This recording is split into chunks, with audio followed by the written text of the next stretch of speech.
Paano maglagay ng picture sa keyboard ng cellphone mo? Una, punta ka sa keyboard mo. Kung halimbawa wala itong nasa itaas ng keyboard mo, pindutin mo lang yung arrow sa gilid para lumabas yan. Marami kasing nagsasabi na wala ito sa kanilang keyboard. Click mo ang tatlong tuldok. Then pindutin mo yung settings. Tapos pindutin mo ang theme. Pagka-click mo marami ka nang makikitang themes na pwede mong i-download. Pero po kailangan nyo po munang mag-sign in sa Google bago po kayo makapag-download. Sa akin po kasi nakasign na kaya pwede nang i-apply agad. Para makapaglagay ka ng themes, pindutin mo yung plus icon. Pili ka ng picture na gusto mong ilagay.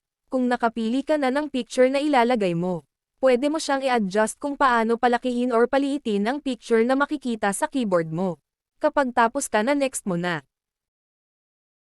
Nasa sa iyo kung gaano kaliwanag o kadilim yung brightness ng picture mo. Kapag tapos ka na, click done. Itong keyboarder kapag naka-on ganyan yung itsura niya. Kapag naka-off naman maaalis yung parang letters na lang yung nakalagay. Tapos pwede na nating i-apply. Kapag marami ka nang na-customize na picture sa keyboard, pwede mo na siya pagpapalit-paliitin Lunes, Martes, Miyerkules, ganoon, hahaha. E-back lamang po natin, tignan natin kung meron ng picture ang keyboard natin. Ayan guys, meron nga. Ganoon lang po kadali, sana nakatulong po itong video na ito. Salamat sa panonood.